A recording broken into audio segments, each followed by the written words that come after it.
औसा तुळजापूर महामार्गावर भीषण अपघातात 4 जण जागीच ठार. एक अत्यंत भीषण आणि हृदयद्रावक बातमी लातूर जिल्ह्यातून समोर येते. औसा तुळजापूर महामार्गावर उभ्या असलेल्या आयशर टेम्पोला एका भरधाव कारने जोरदार धडक दिली आहे.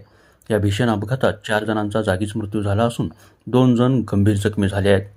औसा शहराजवळील हॉटेल साईप्रसाद समोर शुक्रवारी रात्रीच्या सुमारास ही काळजाचा थरकाप उडवणारी घटना घडली असून मिळालेल्या माहितीनुसार BMW कार जेवण करून परतत असताना रस्त्याच्या कडेला लाकूड वाहून नेणाऱ्या उभ्या असलेल्या आयशर टेम्पोला पाठीमागून धडकली.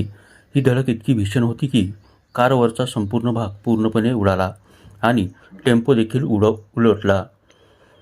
या भीषण अपघातात कारमधील 6 पैकी 4 प्रवाशांचा जागीच मृत्यू झाला आहे.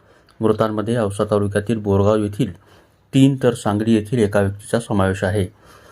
आबासाहेब अप्पासाहेब साळुंके वय 36 बोरगाव, शुभम शशीराव पाटील वय 26 बोरगाव, किशन रामलिंग साळुंके वय 48 बोरगाव, धनराज काशीनाथ जाधव वय 46 सांगली अशी मृतांची नावे आहेत.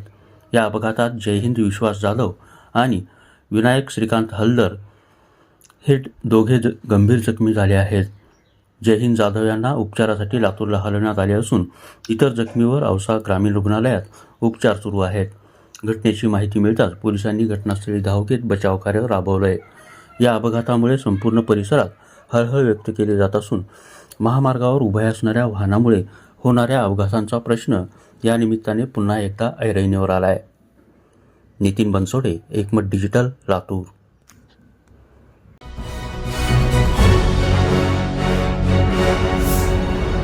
Thanks for watching Ekmat Digital.